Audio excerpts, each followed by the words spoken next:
If it's Tuesday, Hurricane Idalia intensifies and barrels towards Florida as local officials order evacuations and prepare for a potentially historic hit and catastrophic storm surge.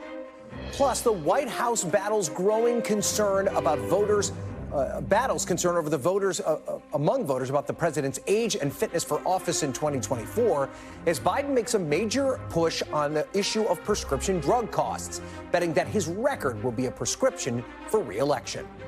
And the battle over abortion on the ballot. Abortion rights advocates sue Ohio's Republican Secretary of State over, quote, deceptive language on a proposed constitutional amendment on abortion access.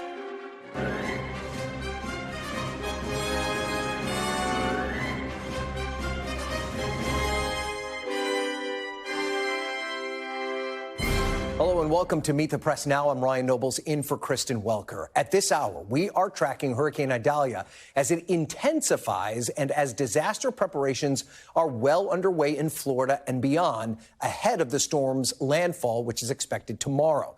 We will bring you the latest on Idalia's path and the state of disaster preparations in just a moment. But we begin here in Washington, where the White House appears to be searching for a prescription for the president's deep unpopularity and major concerns over his age heading into the 2024 campaign. Part of that political prescription? Well, actual prescriptions. This afternoon, President Biden delivered remarks on lowering prescription drug costs for Americans after the Department of Health and Human Services announced for the first time the initial 10 medications that will be a part of the government's new Medicare price negotiations with pharmaceutical companies as mandated under the Inflation Reduction Act. The drugs include blood thinners, as well as drugs to help treat diabetes, heart failure, arthritis, and cancer. President Biden celebrated the news as a victory over what he called Big Pharma and praised the legislation that led to it. For years, Big Pharma blocked this. They kept prescription drug prices high to increase their profits, playing games with pricing so they could charge whatever they can. But this is finally, we had enough votes by a matter of one to beat Big Pharma. By the way, negotiating drug prices alongside other provisions of this law isn't just going to put more money back in the pockets of millions of Americans across the country. It's also going to lower the federal deficit. The negotiated prices will go into effect in 2026. The announcement comes as the White House and the Biden campaign appear to be doubling down on the president's record as the key to his reelection, rather than focusing on Donald Trump and his legal issues. It is a notable development, and it signals a departure from the Biden campaign's message in 2020, which focused heavily on Trump as an existential threat to democracy. But it comes as President Biden's approval rating sits at just 42%, according to a new AP NORC poll. And what has to be even more alarming for the White House are the overwhelming majority of voters, 77%, who say that President Biden is just too old to effectively serve another term. And even among Democrats, that number is 69%. Meanwhile, with Congress returning shortly from recess, the White House is also preparing for a potential impeachment inquiry tied to the president's son, Hunter Biden. Yesterday, House Judiciary Chair Jim Jordan said he wouldn't be surprised to see an impeachment resolution next month, after Speaker McCarthy also called an inquiry a, quote, natural step forward. Now, the effort has been dismissed by the White House as a, quote, crazy exercise rooted in partisan shamelessness. So what does it all mean for the fate of the presidency on shaky ground with voters? Well, that's where we begin. NBC's Monica Alba is outside the White House, and NBC's Sahil Kapoor is on Capitol Hill.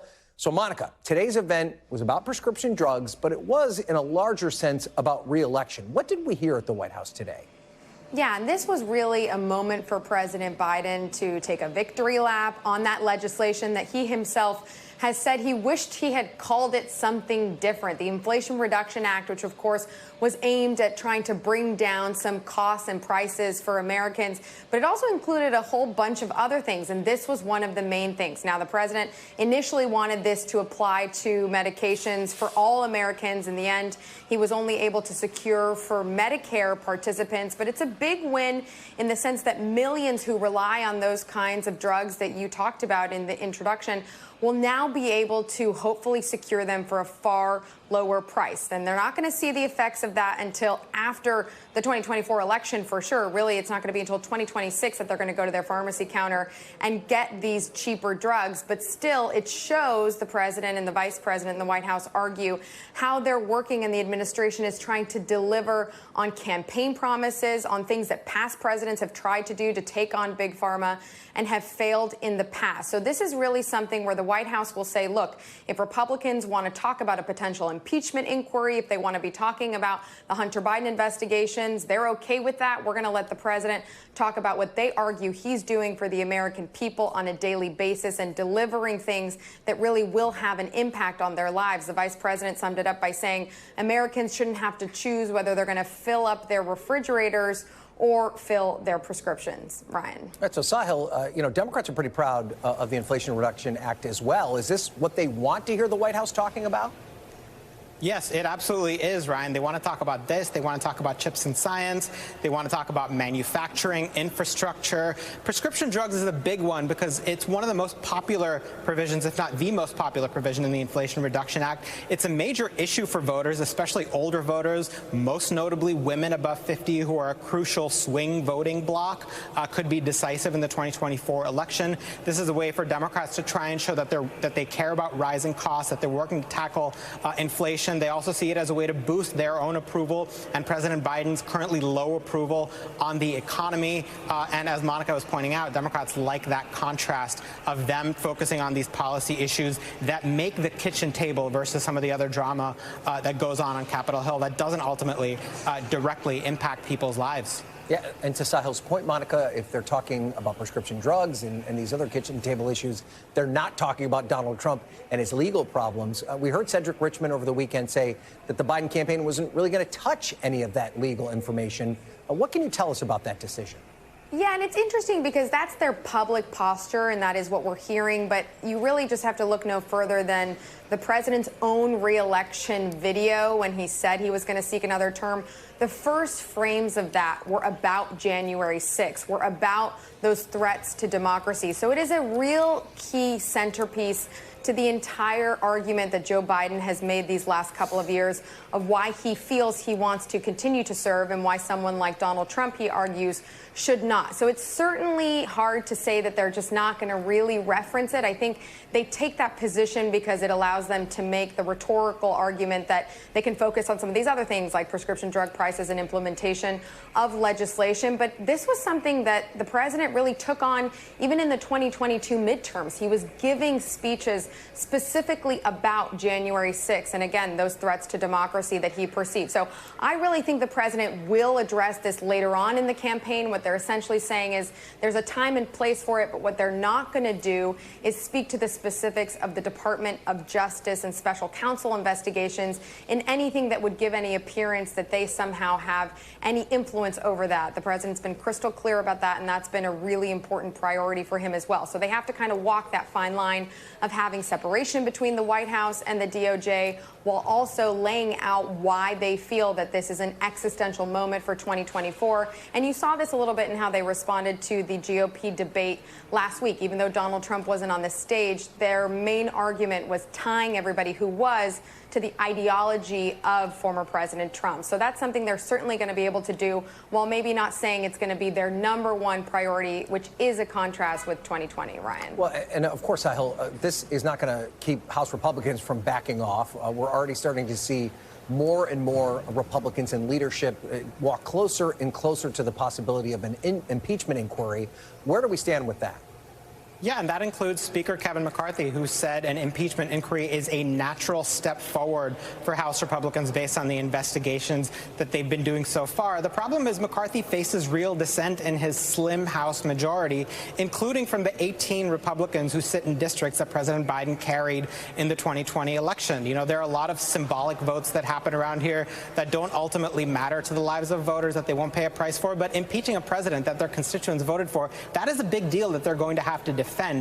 What McCarthy and his allies are trying to do to navigate this is present an impeachment inquiry as simply an investigation to try to gather facts and saying we're not promising anything beyond that. Let's have a listen to what Congressman Darrell Issa told her colleague Kate Santeles on the Hill earlier. Frankly, the word impeachment everyone should understand, impeachment is not the goal. Impeachment is a way of saying this is not a legislative oversight, but in fact an oversight of possible wrongdoing. The outcome of this investigation could be criminal referrals to the Justice Department. It could be impeachment, a referral to judiciary. We're not doing an impeachment. We're not looking at impeachment directly, but we are realizing, as the question implies, that there's enough there that there should be a concerted, bipartisan investigation. Now, whether that actually translates to voters remains to be seen. There's not a single living American voter who has witnessed the opening of an impeachment inquiry that didn't result in an actual impeachment or, in the case of Nixon, a presidential resignation to preempt what would be a certain conviction. That's not going to happen here. Ryan? Okay, Monica and Sahil, thank you both. Let's bring in our panel now. Eugene Scott, who's a senior politics reporter at Axios, Democratic pollster Margie O'Mara, and Stephen Hayes, the editor and CEO of The Dispatch and an NBC News political analyst. So, Eugene, I sat through many a Bernie Sanders rally in 2019 and 2020. The prescription drugs, negotiating with Medicare, almost always something that he brought up in every single speech. Is this a winning political pitch for the president? Is this his prescription to get his approval rating out of the low 40s? Well, he certainly hopes so. I was speaking with a healthcare administrator earlier today, and she said that this is bigger than I realized. I did not understand just how common of a situation many seniors find themselves in, cutting pills in half so that they can stretch their medication. When this goes into effect, which will be after the election, that'll be a game changer for so many Americans. And I think that is going to move some of them to view him more favorably than they view him now. It's not going to be implemented until 2026, though. Right. So can they make that message and have it be an effective part of their campaign now? They're certainly going to try to. I mean, unless they are running against someone who can implement something that will make these changes happen faster, and we're not hearing anything close to that coming from the other side of the aisle. So, Margie, can it overcome these bigger problems that Joe Biden has? We don't usually see a poll that shows 77% of Americans agreeing on anything. But this AP poll says that 77% say that President Biden is too old. The Democratic number is pretty striking as well, 69% saying that he's too old. Is there anything he can do to change this perception that Americans have of him? So that's not translating to something in the vote, right? I mean, Democrats are consolidated around the president. And I think it's a mistake to think about the lowering of prescription drug costs and negotiating for prescription drug costs as something just a political maneuver. This is something that truly will have a real impact. I mean, this is something we hear in focus groups all the time when they say, what's on your mind? The intro question I ask, what's on your mind today? How are things going in the country? A lot of people just come to the table wanting to talk about health care. They don't want to come to the table talking about how great they feel Republican, inquiries are, because they see that as just political, the same political back and forth that they've been seeing now for years. Is that enough, Stephen? Can Democrats just talk about policy and ignore the fact that there's real concerns about the president's age? Well, they might be able to talk about policy in part because Republicans have a hard time pushing back against this. In a more traditional Republican moment, you'd have Republicans on Capitol Hill and elsewhere say, look, this is government overreach. This is too much. We worry about big spending. This isn't the proper role of government, telling companies what to do. Republicans aren't in a position to make those arguments because you look at the way that Republicans have spent over the past 8 years.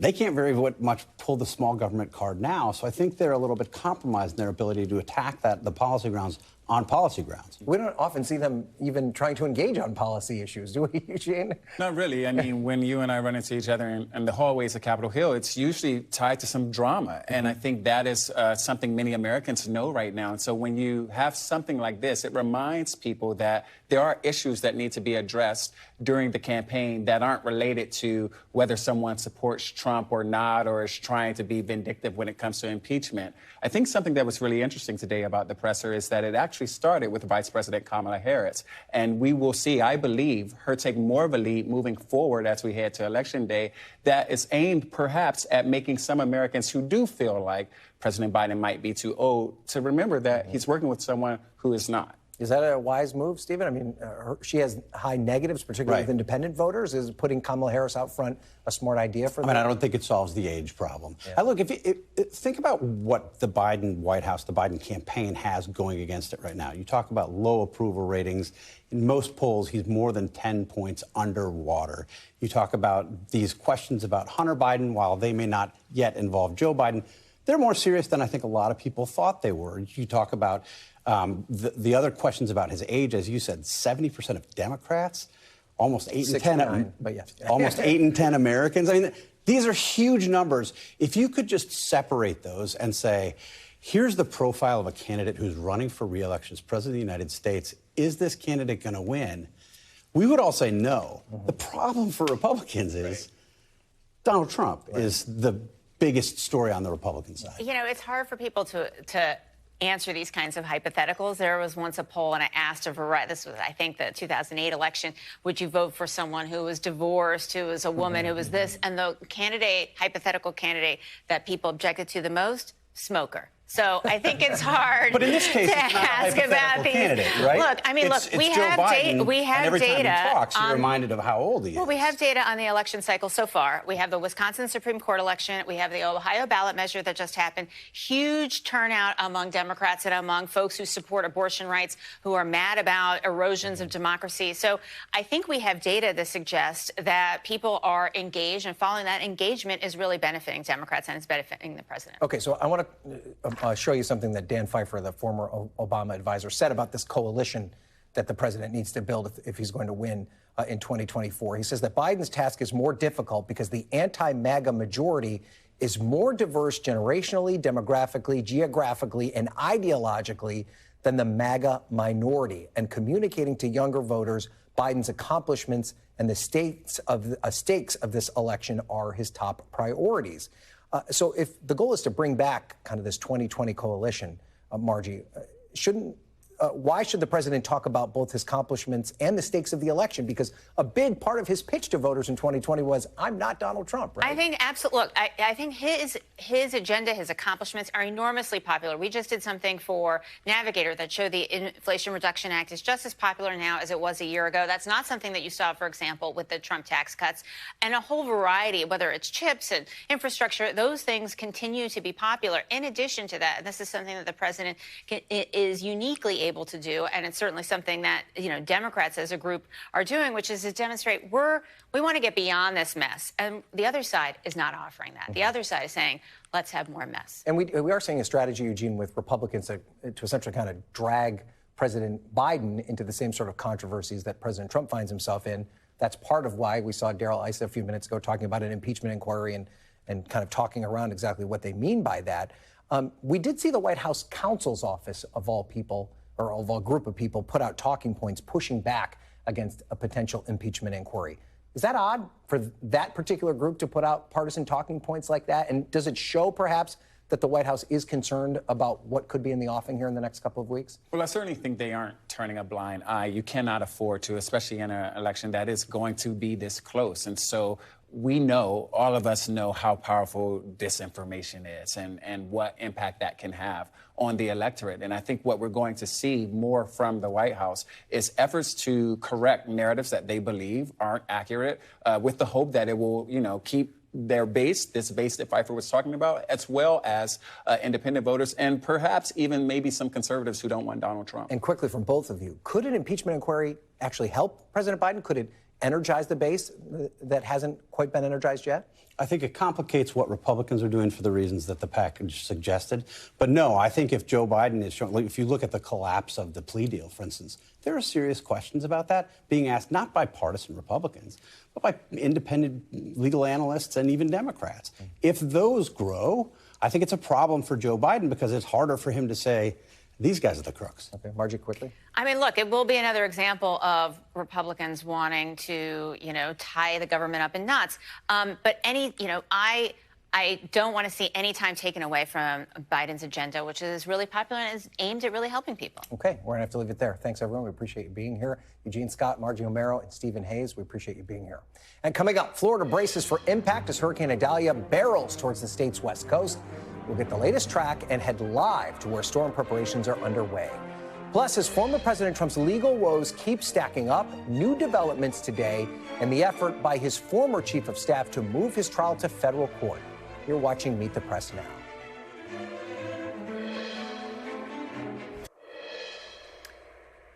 Welcome back. Floridians up and down the state's west coast are bracing for the impacts of Hurricane Idalia as it moves towards the state's northern Gulf Coast, where it's expected to make landfall tomorrow morning as a powerful Category 3 storm. The National Weather Service warned that Idalia could be a, quote, unprecedented event for Florida's Appalachia Bay, the juncture where both the Gulf hits Florida's panhandle and Idalia will be the first major hurricane to hit the Bay in recorded history. Florida Governor Ron DeSantis gave multiple press conferences today, warning his constituents to take the storm seriously and heed the warnings of local officials. And at the White House, the head of FEMA told reporters that federal resources are staged and ready to help following President Biden's signing of a disaster declaration. This allows me to pre-stage people, equipment, and resources in Florida, Georgia, and the Carolinas, and I have done just that. We have pre-positioned different types of resources across all 3 states to include several incident management assistance teams, our urban search and rescue teams, our disaster survivor assistance teams, and they are all ready to pivot to the most impacted areas immediately after the storm passes. NBC's Guad Venegas is on the ground in Crystal River, Florida, as preparations are underway. And NBC News meteorologist Bill Cairns has the latest on Idalia's path. So, Guad, let's start with you. What are you seeing on the ground there in Crystal River as people prepare for the hurricane to make landfall?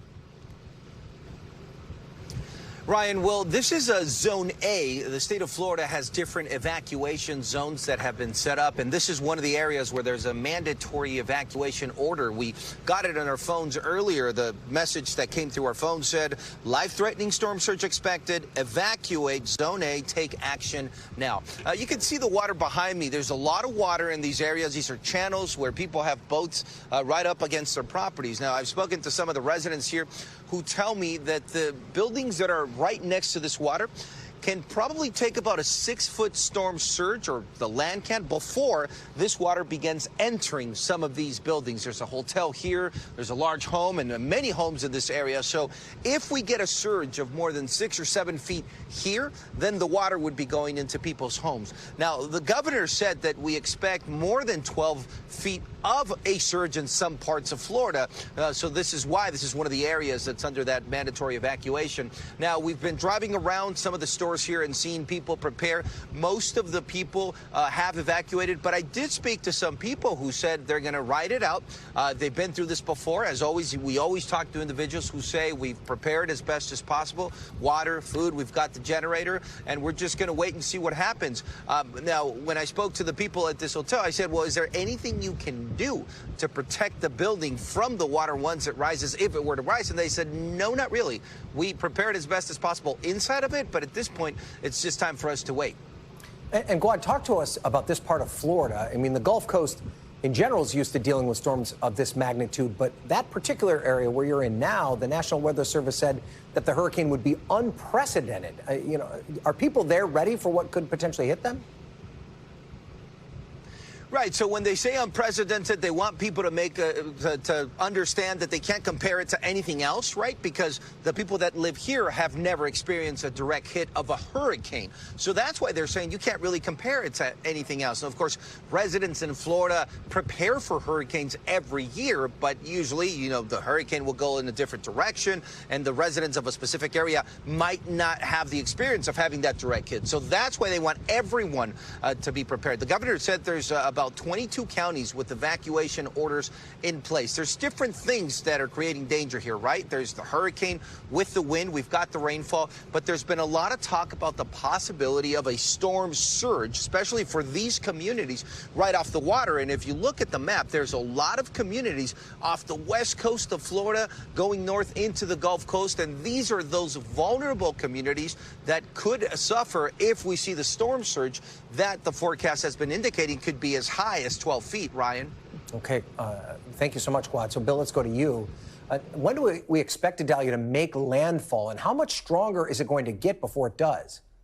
That's the million-dollar question. Hurricane Center thinks high-end Category 3. It wouldn't surprise any of us if it got up to a low-end Category 4. I mean, when I say low-end, it's just the low end of the scale. Category 4 is devastating. So here's how we're playing this out right now. Here's the center of the storm, about 125 miles due east is if you went from the center of the storm, that's where you'd get to the Naples-Marco Island area. So the storm is moving quickly northwards and kind of paralleling the coast. So that's why you're not seeing a lot of, really nasty weather on the west coast of Florida. It's mostly a storm surge issue. There'll be some gusty squalls every now and then, but like we had a few go through, and one just heading over the top of over near Moorhaven right now. But the storm center itself, the core of it, the worst winds, that's headed more north. And we're going to watch our friends closely. Tallahassee here, all the way over to Cross City in the Perry, Florida. That looks like now the window. I think with the new update coming from the Hurricane Center about a half hour from now, they're probably going to move that forecast a little more west. That has been the trend. And you see this black line, it's going due north. And the center of the storm now located right about here. So it's almost getting halfway through the Gulf of Mexico. And we do think that landfall roughly around 8 a.m. tomorrow morning. So now we're starting to close in on it. Now we're about 16, 15 hours away. There's the position. This is the center line they had as of 11 a.m. I think when the new one comes out, that center line will probably kick, unfortunately for the people of Perry, Florida, right over the top of them.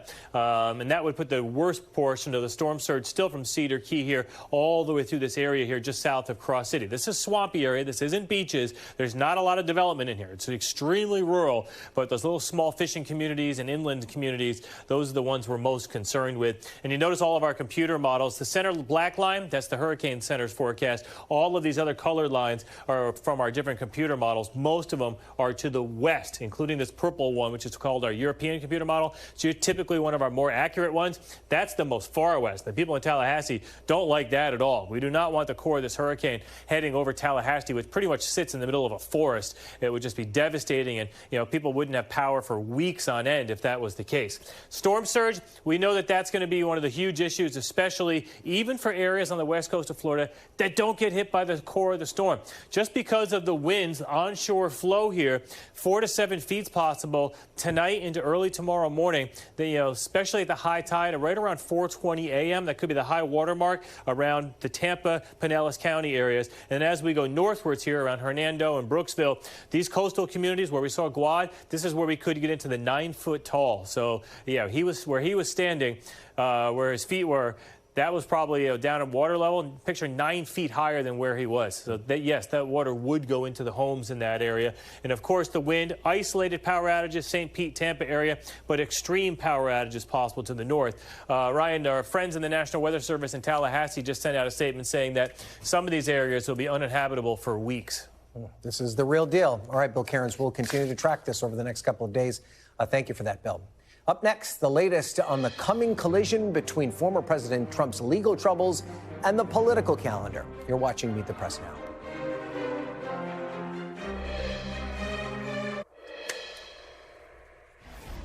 Welcome back. It's now up to a federal judge to decide where former White House Chief of Staff Mark Meadows stands trial in connection with efforts to overturn Georgia's election results. But when he will is another question.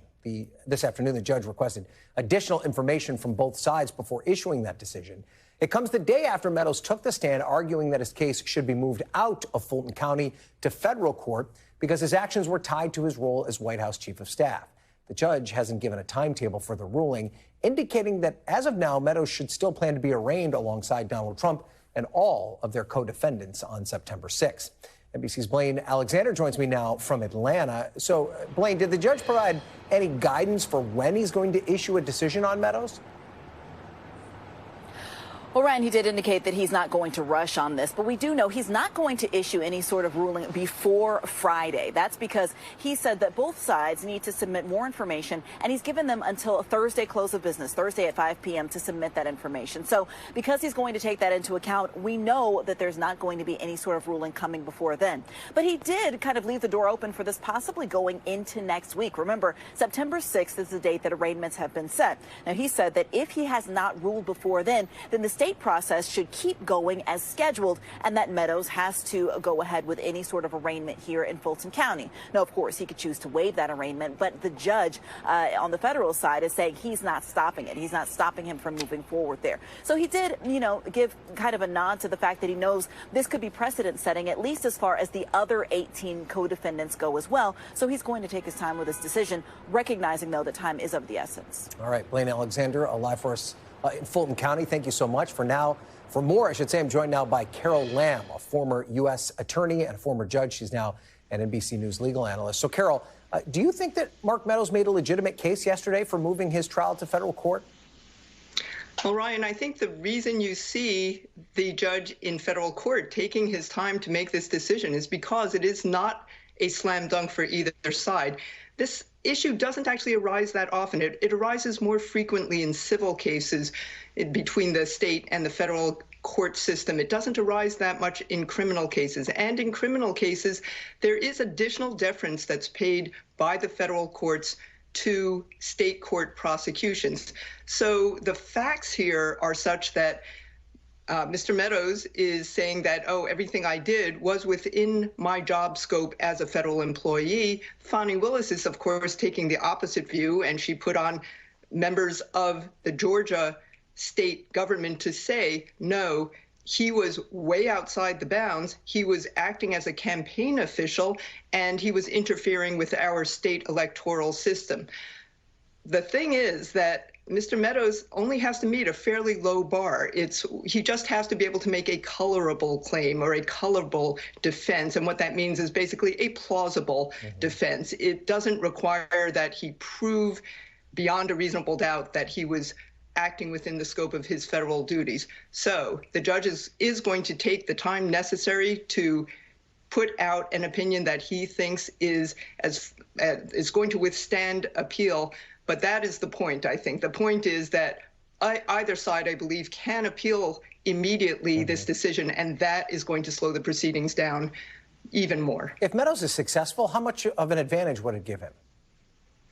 It really depends. And I think the reason you're seeing some defendants bring this motion to remove to federal court and some staying in state court is that there's some pros and cons to either position. I think Mark Meadows and his attorneys probably feel more comfortable in federal court. There's sort of one set of rules that applies to all federal courts, whereas Georgia state law has some unique attributes, as do any of the other 49 states. I think that they may be counting on perhaps a broader jury pool in federal court. There are some counties that they would draw additional jurors from, not just Fulton County. And the thinking is that there's some counties up there in northern Georgia that are a little bit more conservative than Fulton County. But one advantage he will not get, and I think there's some confusion about this, some people think, oh, if he goes to federal court, then if President Trump is reelected, he can then pardon Mr. Meadows. But no, even if this case moves to federal court, it will be tried on the Georgia allegations, not federal offenses. So there is no presidential pardon power over a conviction in federal court on Georgia. Crimes. Right. It's essentially just changing the playing field. Everything else remains the same. So you have actually questioned whether or not it's a good idea to try this case in Georgia as a RICO case. What are your concerns in that regard? It's not so much concerns. I think that Fani Willis is well within her rights to bring a RICO case in Georgia. I just think that folks should understand that Jack Smith's case against the former president in federal court is just as broad and has pretty much the same advantages that the RICO statute in Georgia has in terms of a broad conspiracy. Both Jack Smith and Fani Willis have alleged a very broad scheme, and that includes acts in Wisconsin and Pennsylvania and Arizona. And they can do that under both conspiracy law and RICO law. The one thing that RICO law in Georgia does give Fani Willis is a presumptive 5-year minimum mandatory sentence. But even there's another Georgia law that would allow a state judge to make part or all of that sentence probationary. So I think that both cases are legitimate, but they're both as broad as each other. The big complication in Fani Willis's case is the number of defendants, and we can see that has slowed the proceedings considerably. And do you think it's realistic that the election conspiracy trial could begin and end before the Republican National Convention in July? Is that feasible? Are you talking about Fani Willis's or Jack Smith's trial? The special counsel one. Yeah, so, things have actually started to sort themselves out. And I think that everyone is sort of acknowledging that Jack Smith's election fraud case is taking primacy for a couple of reasons. One is, of course, the importance of the subject matter, election interference in our federal elections. But the other reason is because it can be done very efficiently, even though it's a broad case in terms of subject matter. There's only one defendant. It's Donald Trump. Right. And that, as you can see, makes things a lot more efficient. Only one set of motions, only one set of cross-examinations. And so I do think that there's a possibility that this could be accomplished before the election. Okay, Carol Lam, thank you so much for being here. We appreciate it. And coming up, emotional testimony from families of service members killed amid the administration's chaotic withdrawal from Afghanistan 2 years ago. I'll be joined live by the House Foreign Affairs Committee Chairman Michael McCaul to discuss U.S. foreign policy and the region well beyond. You're watching Meet the Press now.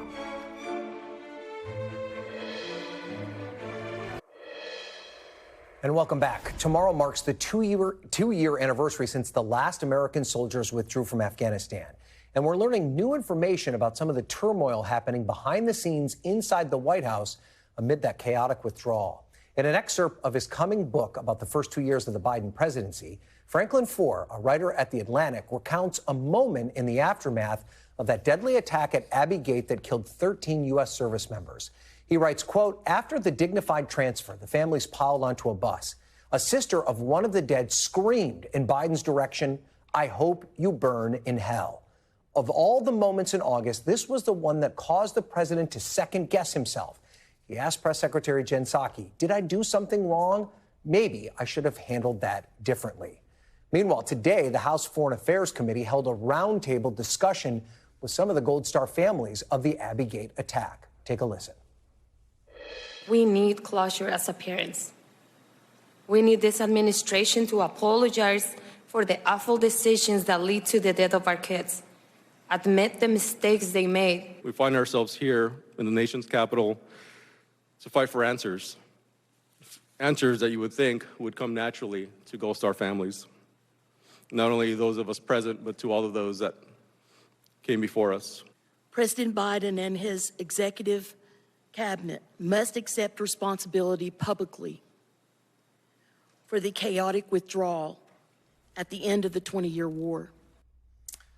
And joining me now is the chairman of the House Foreign Affairs Committee, Congressman Michael McCaul of Texas. So, Congressman, first, tell me, why did you feel that it was necessary to hold this roundtable today, and what was your big takeaway from what you heard from these families? Well, we want to give the parents of the children, the service members who were brutally killed in this massive suicide bombing attack, I wanted to give them a voice and let them know that the Congress is listening to them. I think the American people are listening to them, and I hope the administration will listen to them. I think part of it is, that it's gripping, powerful testimony, and the administration continues to stonewall and not provide them the answers that they, I think, are deservingly should have. We found out through our investigation that one of the snipers had the suicide bomber in his sights, and then when he talked to his commanding officer, he was denied permission to engage the threat. We also found out that the intelligence community knew of an ISIS-K staging event at a hotel room to plan the suicide bombing attack at Abbey Gate, and a request was made for an airstrike. That too was denied. So these parents are very frustrated with the fact that their children died, and yet it maybe could have been prevented. We want to talk to the commanding officer who denied that permission, and yet we've been stonewalled by the Department of Defense. Finally, after pressure from the families and from myself, they will make him available in early September. But we need to get answers to these questions for these families, and quite honestly, they do deserve better than this. They've not been treated well by this administration. And I think the administration wants to forget that this happened and sweep it under the rug, but we're not going to forget about this. And I think they are entitled to these answers. And you read a statement from the chairman of the Joint Chiefs, General Milley, at the beginning of your remarks, where he essentially says that he felt as though they had communicated well with these family members, that they had given them all the information that they could, but if there was some breakdown in communication, he wanted to rectify that. Do you agree with that assessment from the general? And where's the disconnect between what the Department of Defense has thought about their interactions with these families and how the families feel about it? Well, as a federal prosecutor, you have victims, you coordinate with them. I don't think the Defense Department did a very good job coordinating with these Gold Star families. Having said that, General Milley and I have talked, I was encouraged. He actually apologized in his email or text, and I commend him for that. But, you know, it's one thing to apologize, then assist us in this investigation.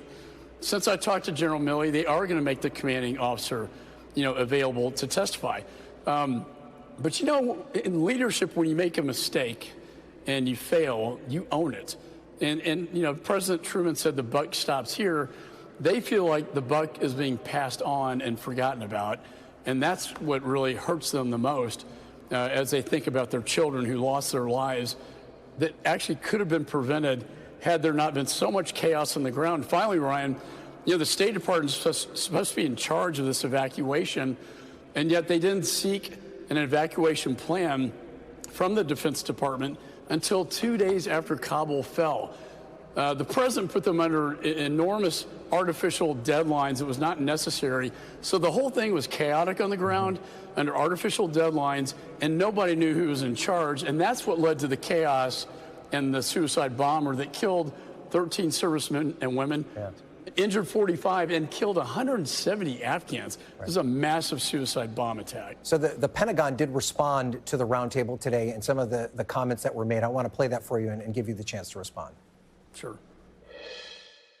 In terms of responding to some of the comments that were made, I think you know that CENTCOM conducted a very comprehensive, credible, and definitive investigation into the Abbey Gate bombing following the attack. Our U.S. military commanders on the ground made the best decisions that they could. So, Mr. Chairman, she said credible and definitive account of what went wrong there. I sense that you don't feel the same way. No, I don't. And the families don't feel that way either. I mean, it was in their words, not mine. They are very upset and angry at this administration for not dealing with them in a straightforward manner and transparent manner. They can cooperate with me, or they can try to, you know, I can do subpoenas and move to, to hold them in contempt. I would rather have them cooperate and be honest with these families and with the American people. And, you know, I've been stonewalled. I've had to subpoena documents. The after-action report you're referring to, it took months to get that, and I still can't get all the documents surrounding that. So, you know, it's encouraging, but because we got the Gold Star families to speak up, now they're finally listening after 2 years, but that's 2 years too long. Yeah. All right, I just do want to ask you quickly while we have you, sir, about the situation in Ukraine. There does appear to be a lot of skepticism, I should say, among Republican voters about continuing to aid Ukraine. It came up on the debate stage last week with the Republican candidates for president. How do you convince people in your own party that supporting Ukraine is still in the U.S. national interest? Well, because what happens in Ukraine also directly impacts Taiwan. And I just got back from there. You know, Chairman Xi and Putin are joined at the hip in this unholy alliance. Having said that, going back to the debate, I was encouraged that really 7 of the 8 support the effort in Ukraine. And I think you'll see the majority of the majorities in Congress still support this effort.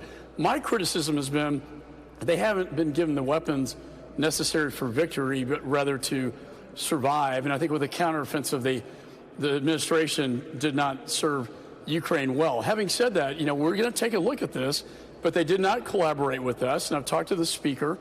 We are going to take a look at this, but this is going to be our supplemental bill with our ideas, and we have the power of the purse, and the executive cannot force us into this. But I do think we are going to reach a resolution to continue to support Ukraine against Russian aggression. All right, Congressman Mike McCaul, a very powerful roundtable that you hosted today. We appreciate having you on to talk about it. Thank you so much. We appreciate it. Thanks, Ryan. Thanks for having me. And in another bit of news from the Hill, the House Majority Leader, Steve Scalise, announced today that he's being treated for cancer. The Louisiana Republican said in a statement that he was diagnosed with multiple myeloma, which is, quote, a very treatable blood cancer. Scalise says that his treatment will last for several months, and he plans to return to work after the recess. And while working, he will receive the treatment. And we, of course, wish him a speedy recovery. After the break, Ohio is the latest battleground for abortion access. And now there's a fight over the language that will be used on the ballot when Ohioans go to vote on a constitutional amendment to guarantee abortion rights. You're watching Meet the Press now.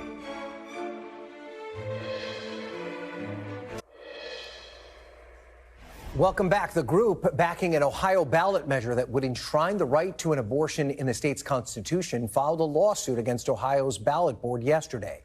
The group, Ohioans United for Reproductive Rights, brought the case to Ohio's Supreme Court, challenging the language the Republican-led board plans to use for the measure when it puts it to voters in November, and claiming that the changes are a, quote, deliberate attempt to mislead and sway voters. The group is asking that the full original ballot language that's already approved by Ohio's Attorney General be used in its place. The most impactful change made by the ballot board has to do with the framing of the limits of access and the exceptions to those limits. The original measure assured abortion access up until viability, after which it would be prohibited unless a doctor deems it medically necessary. Among the changes, the new ballot frames this as the ability to always access abortion at any stage of pregnancy, regardless of viability, if a doctor deems it medically necessary. NBC News' senior national political reporter Henry Gomez has the latest on this fight over abortion rights in Ohio. So, Henry, break down this lawsuit from the proponents of the ballot proposal. What are the legal complaints and how critical are these changes? So, Ryan, the central complaint here is that the ballot language doesn't properly reflect the substance of the constitutional amendment. The measure's proponents are arguing that the ballot board's language is driven by the Republican Secretary of State, Frank LaRose, who is publicly and vehemently opposed to the measure, and that he has driven ballot language that is misleading and in cases confusing to a voter who might step into the booth this November to weigh in on the measure. You mentioned a little bit in the setup, words like fetal viability have been replaced with unborn child. There's absolute language like always allow an abortion, when the actual text of the constitutional amendment employs more nuance when describing what could happen here. There's also more passive language with regard to how one can seek out medical treatment for themselves. And all of this, the proponents say, is an effort to muddy the waters and create confusion when a voter steps into the booth. And then the one last thing, you mentioned this as well, but the actual text of the constitutional amendment is only 194 words. It's actually shorter than what the ballot board is prescribing here. And so the proponents have argued, and they're asking the court to intervene, to just put that 194 word text onto the ballot, since it is the precise language that's at play here in November. Yeah, and I guess that's part of it, right? Because the group had to gather signatures to place the measure on the ballot based on the language that they put together that was approved by Ohio's Attorney General. Could the group argue that by changing it, this isn't what the public agreed to?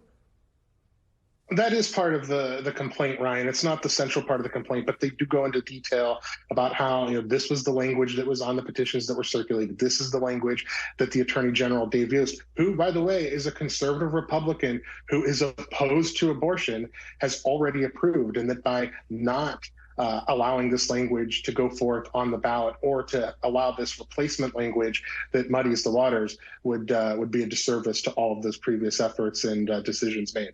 And of course, the clock's ticking, right? The vote's approaching quickly. Is there a deadline for getting this all sorted out? And is it likely that this lawsuit's even going to be resolved before then? So there's no deadline per se. There is an expedited track that this is on because we're within 90 days before the election. There's not been a hearing set as far as I know, but here's a date that you should keep in mind. September 22nd is when the ballots need to be ready for military and overseas voters. So if this isn't resolved by then, we're going to have an issue. But it is on an expedited track, and the expectation is that this will be dealt with by the Supreme Court well enough in advance of that September 22nd date I just mentioned. And I wonder, just from your perspective covering this, is just the back and forth about this, could that have an impact, even if the original draft, the language is put into the actual vote? Is just the confusion over it something that could impact the ultimate outcome of this in November? So if this is an off-year election and people head into the polls in November are going to be bombarded with ads on both sides of this issue, and I suspect that those who do go to the polls in November are already going to be well educated about what a yes vote means and what a no vote means. One particular interesting thing in this complaint is that the proponents say they'll now have to spend more money to properly educate voters about what is in this. So that's one thing to watch. Okay, terrific reporting. Henry Gomez, thank you so much for being on. We appreciate it. And before we go, we should note that just moments ago, the National Hurricane Center has upgraded Hurricane Idalia to a Category 2 storm. Thank you so much for being with us this hour. Chuck Todd will be back tomorrow with more Meet the Press Now. Meanwhile, NBC News Now coverage continues with more on that Category 2 storm with Hallie Jackson right now. Thanks for watching our YouTube channel. Follow today's top stories and breaking news by downloading the NBC News app.